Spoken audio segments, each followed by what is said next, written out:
you guys, so today we are looking at this, which is the SUPER7 Ultimate Marsattacks. The invasion begins. Yes. Not, I guess, related to the Tim Burton movie. This is more about the gum cards, which I do have a set of the reprints of them somewhere. Collect them all. Tell you what, voiceover guy, it's your chance to read this. Go for it.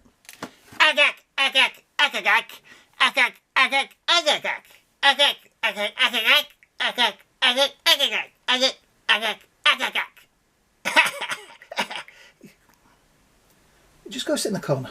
I really do worry about you sometimes. I really do. So, the Martian leader voted and decided that Mars could have to attack the Earth. Life on the fourth planet would not be able to continue much longer. Martian scientists have reported to their own government that atomic pressure has been building up beneath the surface of Mars for many years. A mammoth atomic explosion was weeks away, perhaps only days. The explosion would destroy all life on Mars, turning the planet into a barren wasteland. To protect the survival of their civilization, the Martian officials plotted the conquest of Earth. The faceless Martian warriors were prepared for the journey through space, confident that their weapons would soon conquer Earth. See, you couldn't just read it like that, could you? You had to be clever. Anyway, yeah. No one would believe in the last days of the 19th century our Earth was being watched across a timeless void of space by minds immeasurably superior to ours. But slowly and surely they drew their plans against us. That sounded quite good though, didn't it? Yep, this is SUPER7. Contains one figure with accessories, 14 plus, made in China. Okay. Yeah, this looks pretty good. So, let's get him out of the box. So out of the box, pretty good. Be careful removing it from the box because the helmet is removable and was coming off as I was taking it off. So, I kind of leveraged, it's wedged in. So I levered the legs up and just be careful. I mean, that is pretty thick plastic, but you don't want to damage it, do you? So yeah, fits on there, pretty snug, and it's going to stay on. I do like the fact they've got a really nice green to the armour, metallic, bright green gloves, the red tanks on the back. There is this cable here, which is obviously going to lead to one of the guns. Nice green boots. It's under there, SUPER7, made in China, all rights reserved. Yep. Articulation wise, arms click nicely up, swivel round. There is also a swivel there. There we go. Try and put that arm back down carefully. Elbows up, swivel and pivot in the wrist. So yeah, you're going to get a lot of manoeuvrability out of this guy. You also get a lot of hands, which we're going to look at in a moment.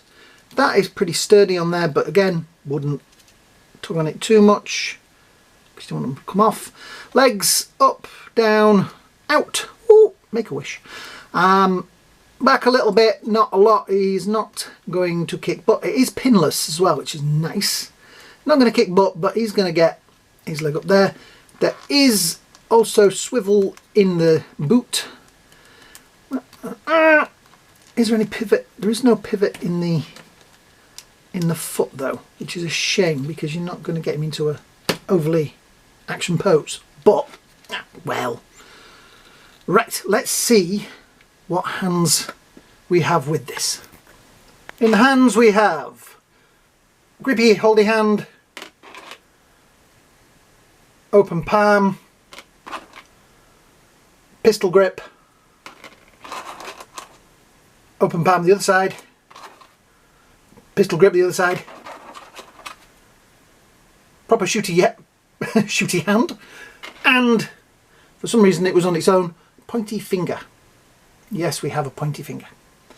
And all these are accessorised with, to fit with, the pistol, which does look pretty damn cool, you have to say. They have got some really nice effect in that. It is pretty cool. And a bigger round. We also have the bigger gun, which is very nicely detailed. Has plenty of colours on there, some nice paint apps. I'm not sure where this is going to plug in.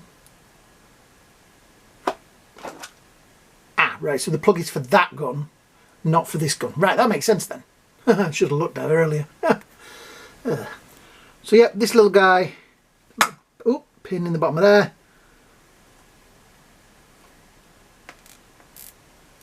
There we go, and then that will fit nicely into there. Just try to don't drop him on his head. So yeah, pistol in there with the cable. I kind of like that. Right, so we're going to need a trigger finger, which is that one, and I'm going to maybe go with the pointy finger.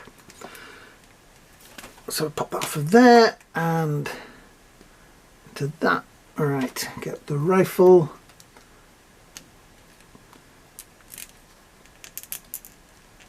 And get the trigger finger on. That looks good. And we'll swap that out.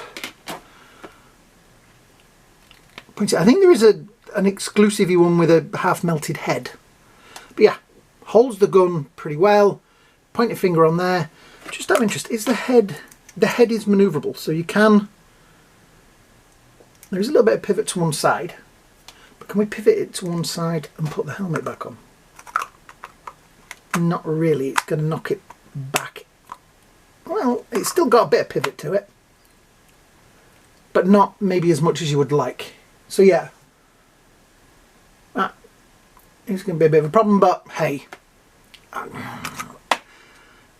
it's not their fault. I do like that face though, that face. The brain could have done with a little bit more colour, but then the colour, I suppose, is from the movie more so than the comic books. The gum cards. Did he do some comic books though, didn't they? I think. I say, it's. I think this is a really nice figure. I kind of fell out with SUPER7 with the Alice in Wonderland figures, and then the Dungeons and Dragons. But this was a reasonably good price and does what it says on the tin. There we go, that fits on there. So yeah, you're going to get him into a reasonably nice pose.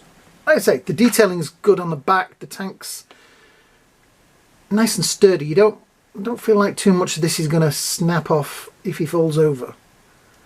That maybe, but yeah, it's nice. The legs do feel, no, won't go back up. It does feel to be a little bit big gap on the legs, but the Martians, we don't understand them. So height wise, he comes in at, well, the top of his dome, just a little bit under 7 inches, or about 17.5 centimetres. So a reasonably good size. Let me have a look what we've got in here. Here he is with the SH Figure Arts Indiana Jones, who's decided he doesn't want to stand up. And what else have we got around here? Oh, tell you what, since he's got a pointy finger as well, a Hasbro Cobra Commander. Now I don't know what shelf I'm going to put this Marsattacks on, because he is obviously, is he going to go on my pulp comics sort of shelf with the Shadow and the Phantom and all those characters? I think it probably will. They're definitely in that universe. It's definitely, you know, sort of that pulp era.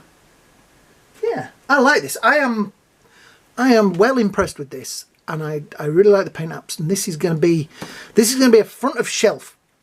I'm going to need a lot of front of shelves. I like the fact as well that the knee joint there and the knee joint swivels.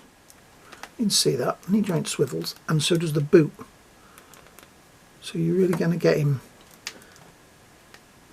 standing nicely. It feels sturdy enough that he's not going to fall over. Yeah, I like that. I may try and work out if I can put him so he's holding the rifle more. Yeah, I'm going to go and mess around with this, guys. So, I'm going to do it now. Why not? Well, we're all here. On that one.